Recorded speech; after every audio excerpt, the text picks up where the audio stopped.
Yesterday, Sonic Superstars came out, and there's been a lot of talk about the soundtrack. Is it good? Is it bad? Does that one synth sound like Boyfriend from Friday Night Funkin'? Yes, it does. I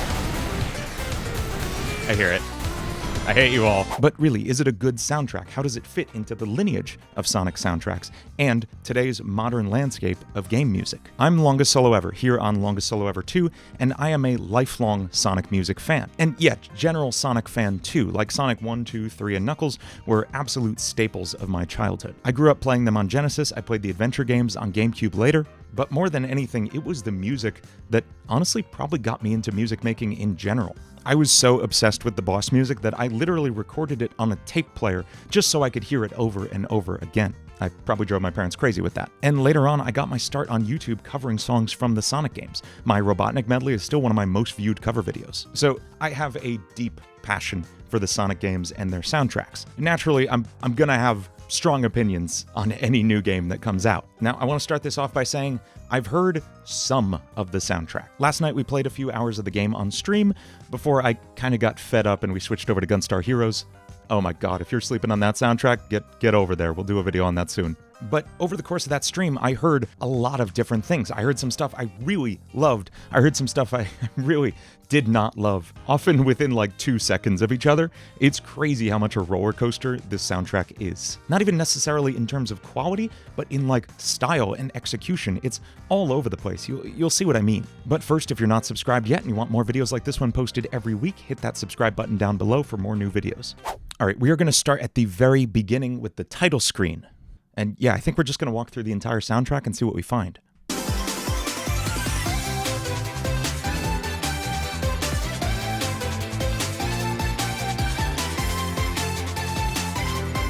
Okay, yeah. So this feels like what modern classic Sonic can be. And I kept saying that yesterday during the stream, modern classic Sonic, but like, what else do you want to call this? It's not classic Genesis era Sonic, it's the new interpretation of what a 2D Sonic game is. I think I said 2.5D Sonic as well a few times last night. But yeah, this is kind of the sound that started with the Mania era. If you think about like the Mania title screen, this is like a little more chiptune-y, but it's the same vibe, right? It's that happy kind of modern, you've got the amen break in there, that going on in the background. We're in the same space.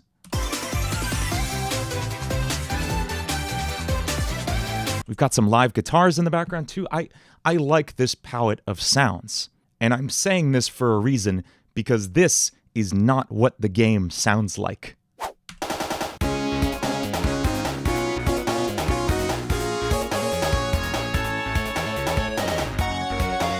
Okay, so what do you notice already? From literally the first 2 drum hits. That's the original Genesis Sonic snare drum, right? We have this bass line come in. That kind of like jumping bass line. It's literally Emerald Hill Zone, right? That's what we're hearing. Right? Same bass patch, same vibe, same movement. That's what we're hearing. What is this in relation to the title screen we heard a moment ago?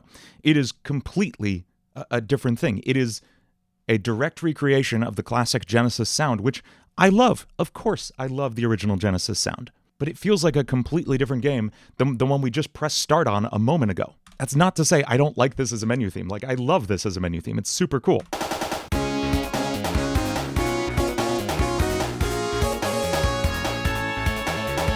Just right there already, we have beautiful chord movement.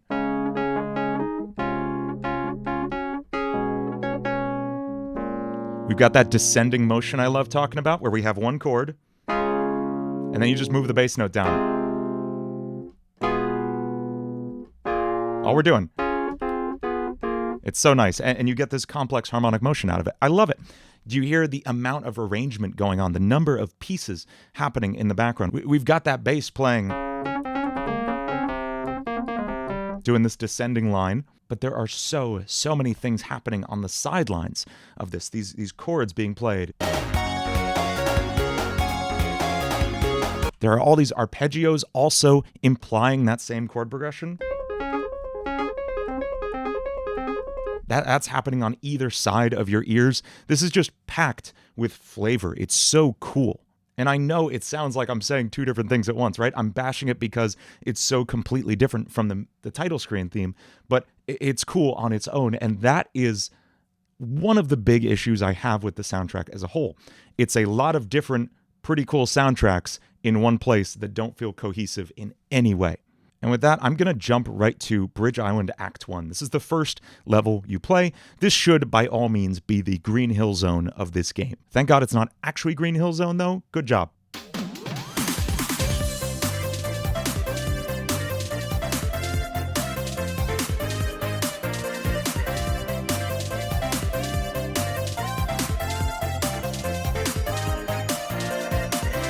Okay, I like this. I actually really like this. I heard some complaints about the sounds chosen for this game, and like, yeah, I'm not in love with that lead synth, but what we have here is a melody.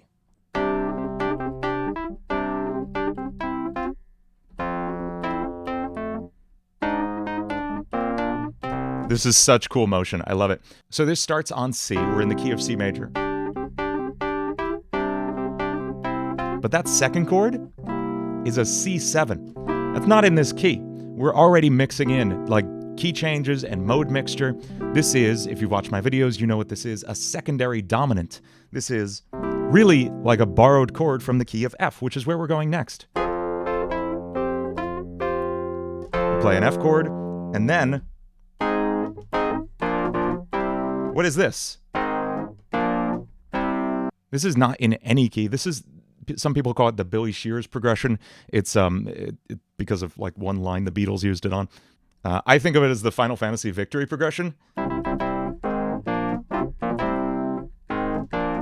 I like that. Anyway, that's how this chord progression ends. And it's cool. And then, I love this, we get a restatement of the melody with a harmony. So the first time it's just...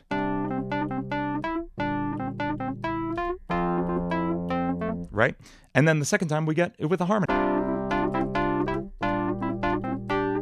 I love it. It's so much fun.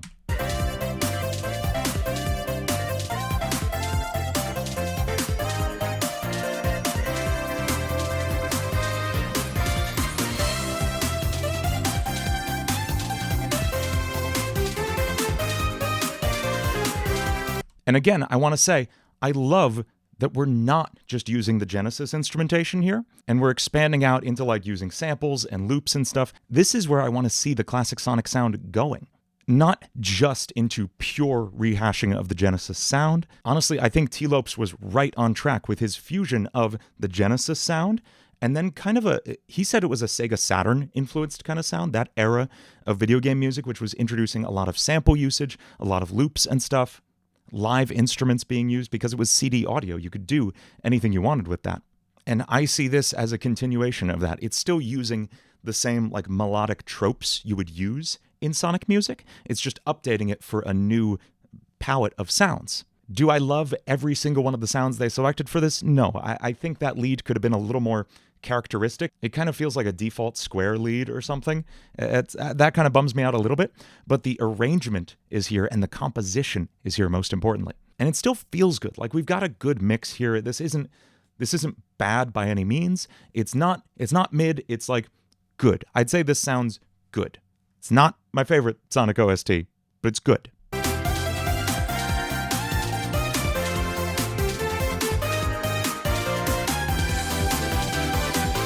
Oh, I love this movement.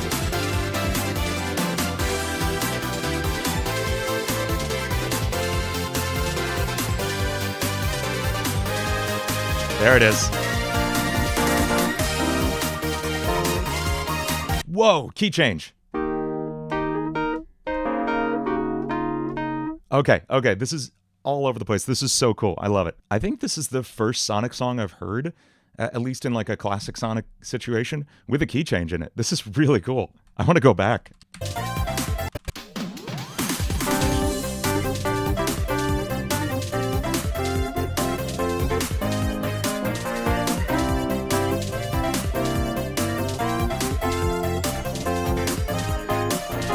Oh, something I noticed last night. This is literally the end of Eric Clapton's Layla.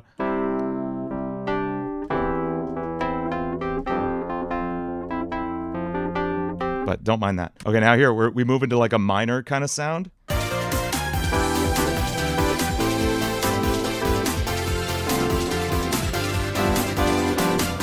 Okay, so two really cool things to talk about here. One, surefire way to make a song sound like it's going through changes, like you're moving to different sections, is to start a section on a different chord. The first two sections both start on C.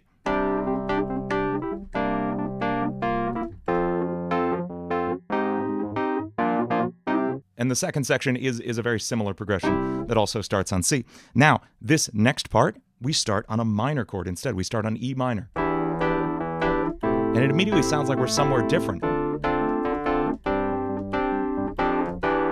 I love it. The other thing that's really cool here, we are resolving the way that chords like to resolve. We've talked about before how the 5 chord likes to go to 1. If we're in the key of C major, 1, 2, 3, 4, 5. G chord likes to go to the 1 chord, C. Right? But chords in general like to resolve by 4 steps. So here's G, 1, 2, 3, 4.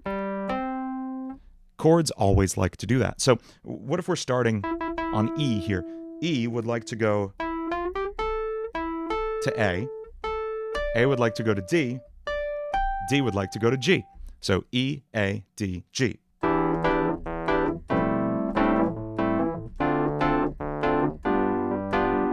And it just sounds good. It instantly sounds good. Whenever you're in a key, just resolve up by 4 notes in that key. Count the first note, so like D, E, F, G, right? But that is just a hack, a quick, easy cheat for music theory. I love it. So where does this section go?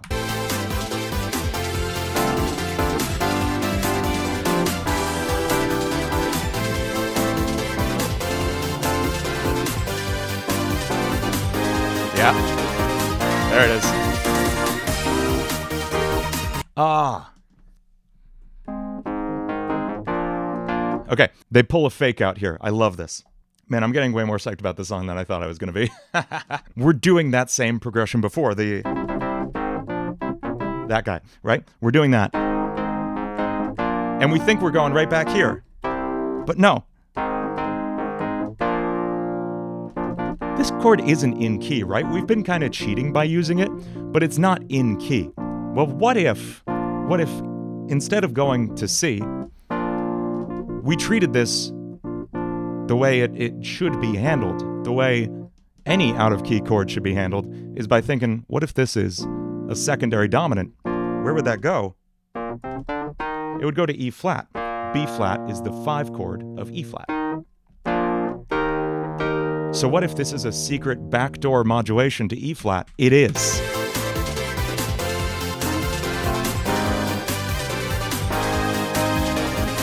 Here it is.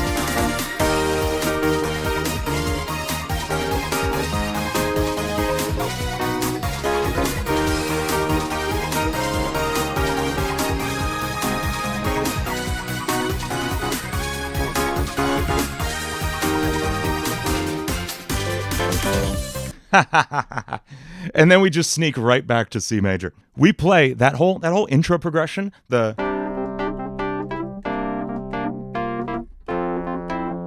thing. We just play it again in the key of E flat.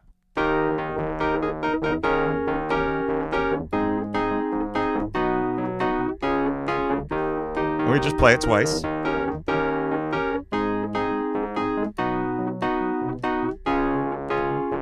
And then we just keep stepping up. And where are we now? We're on the 5 chord of C. And we're home. That's so cool. The way they're sneaking around between these 2 different keys, just using the 5 chord of each as a backdoor to the other. I love it. This is super fun. Good work, Bridge Island Act 1. Okay. Now that we've reached this high, now that we feel great, let's hear a Miniboss theme. I want to take you back for just a moment to the first Miniboss theme we encountered in a Sonic game. This is a groove.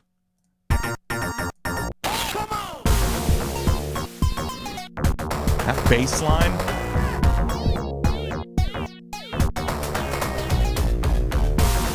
The orchestra hits in the background, the vocal samples. That's legally not Michael Jackson. I love it. And then we have the second one in that lineage. This is the Sonic and Knuckles mini-boss. Or it's the Sonic 3 and Knuckles mini-boss if you had the lock-on going on.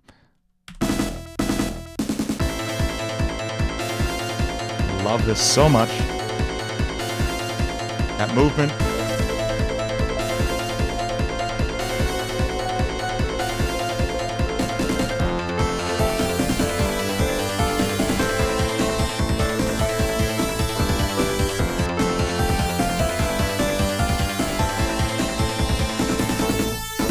Ah, I love that. I love this soundtrack so much. I'm sorry. Okay, so what does Sonic Superstars give us?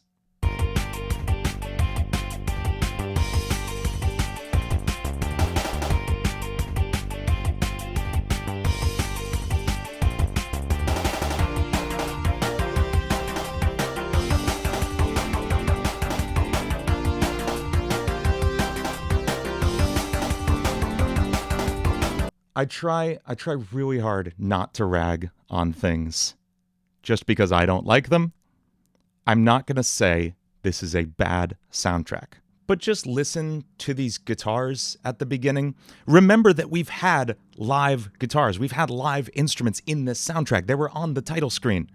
The music director, composer was not opposed to using live instruments on here.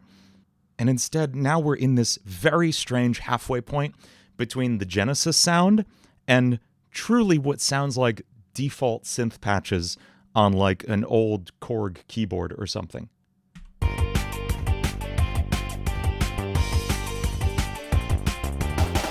That bass has no character to it. We've heard Genesis basses a million times. They can sound so sick. I don't know if this is coming from like a YM2612, the Genesis sound chip. The bass, at least. I know those guitars aren't. Those guitars are coming from the bowels of boring hell itself. But those drums are very clearly trying to evoke the Genesis sound, right? We hear those. Or, sorry, not these. These are different drums. That one. Why did they throw the one random sonic snare in there? I don't know. It feels like a very strange mishmash of sounds. It feels placeholder to me. I hate to say it. I truly hate to say it because I love the people who made this soundtrack. I really do. But when you have so many incredible sounds at your disposal, not just like the Genesis, chip, if you wanted to go that route, but we have endless amounts of incredible sound design software and equipment at our disposal. I'm sure the Sega sound team has ridiculous stuff I don't have access to. And this is what they went with? That bass has no character. Those guitars are truly just bizarre sounding. And more importantly than anything else, this does not feel imposing or threatening or intense in any way. And there's also the fact that it's repetitive but not catchy. Like if we look back at the Sonic and Knuckles theme I just played you,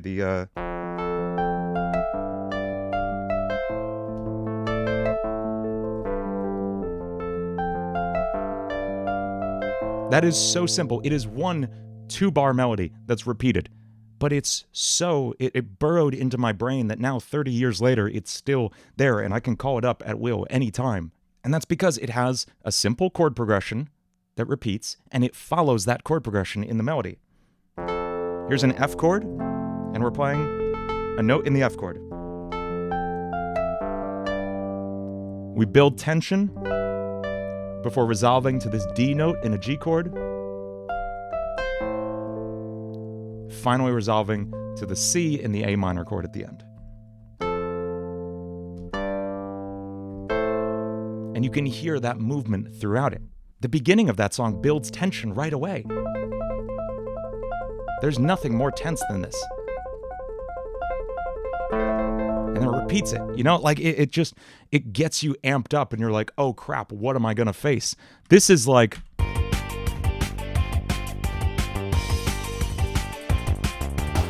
I said it before, it feels like placeholder music, and that bums me out so much to say. Okay, now for something different, here's the special stage theme. By the way, I love the special stage mechanic in this, where you're like Spider-Man swinging through the special zone. That's pretty cool. I liked it. Okay, so here's the thing, though. This is all I could hear while we were playing this.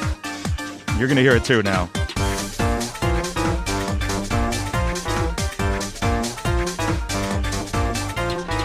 It's Death by Glamour. Right? It's that. We know what it is.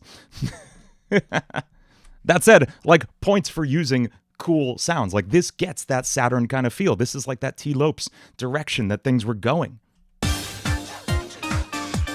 We've got cool samples, cool tones. I like it. Sample drums.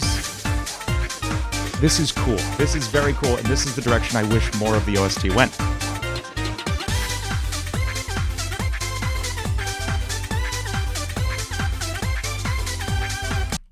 I could do with a different lead synth. I'm sorry. Okay, Bridge Island Act 2. Now, starting with Sonic 3, the whole Act 1, Act 2 thing, we started to get different songs for each. Typically, one would be like a remix of the other. Like Angel Island 1 was this cool, fun, tropical kind of vibe. Very fun.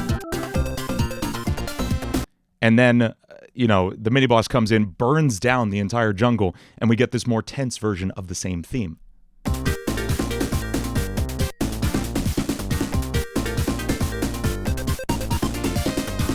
I will say, really, only Angel Island and Hydrocity Zone did this, I think, really well, giving like a full, proper remix for the second one. The rest of them felt a little more half-done as far as like Act 2 remixes go, but that's the lineage of what we're looking at here. So we want to hear a remix of Bridge Zone Act 1. Let me just hear Bridge Island Act 1 one more time. Okay, cool. I'm back in the space. Let's hear Act 2. Yeah.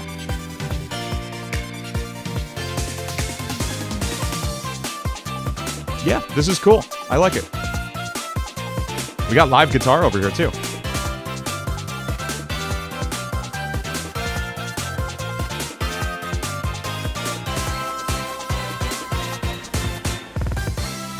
Oh, did you hear that kick drum stutter? That was cool. I love it.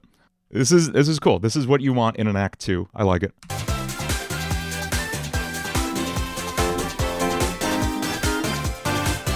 Oh, they're changing up the chord progression a little bit. That's cool. Oh.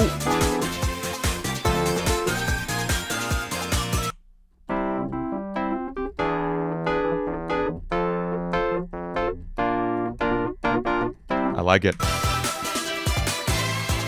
Oh, these stops are so good. Yeah, that feels great. Electric leads. This is like a little bit of the adventure sound. It's so good.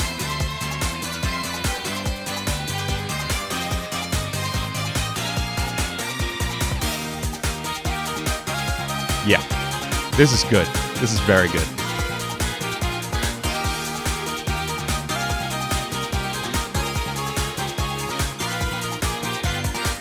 There's so much personality in the bass part. This is what I love about great Sonic music, especially when it's trying to evoke any of the Genesis sound. There is so much character in what the bass is doing. That boom, boom, bop, boom, boom, bop. Listen to these jumps.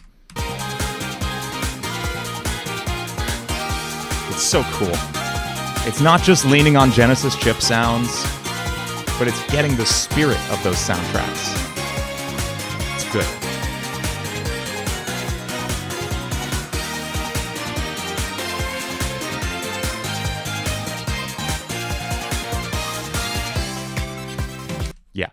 That's a good song. Bridge Island, good stuff. We are now going to come to... I was about to say the worst song in the game. That's not true. It's like a carnival in your grandma's house kind of music. But this is the one that was the biggest disappointment for me. I have such a passion for boss music. Like, it captures... I mean, even since I started writing original music, all I write are lyrical boss songs. They're Disney villain songs, right? And that's what a Disney villain song is. It's the boss music of the movie. So in a game, the boss music is one of the things I get most excited about. I want it to amp me up for the fight I'm about to have. And we know the boss themes that Sonic is famous for. We've got, you know, right? I don't even have to play them on the screen. You know them inside out. And here is what Superstars gives us.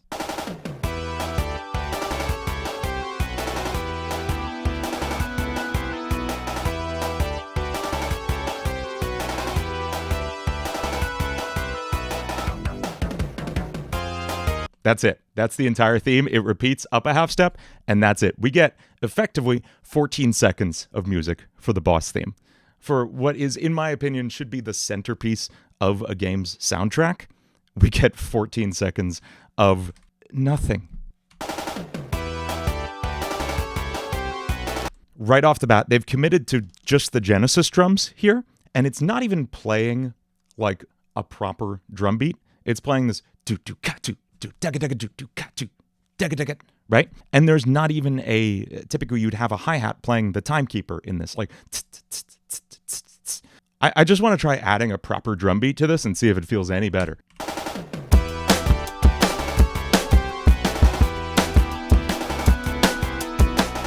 It's a little better. I don't know. I liked what we were hearing in the last song. Listen to the more like stuff going on in the drum loop. It's moving us along. It's driving the song forward. This feels like someone hooked up a Genesis in the corner of the room and said, "Oh, it'll do its best."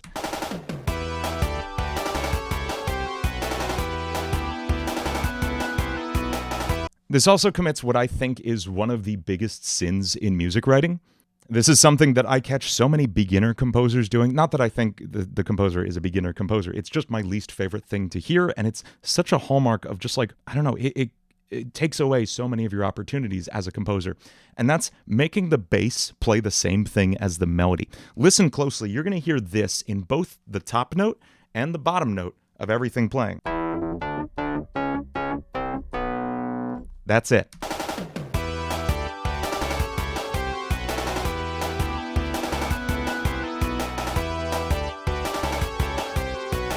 And when you do that, you rob yourself of any ability to have interesting interplay between your melody and your bass. If I just play the melody and bass lines of the Sonic & Knuckles Miniboss theme from before, you can hear the interplay there.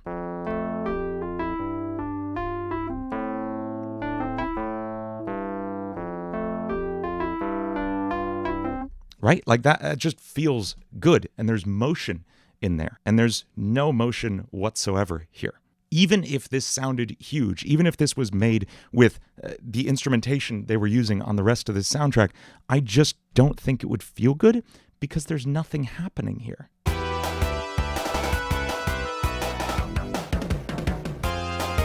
And then it just plays again up a half step. That's all we get.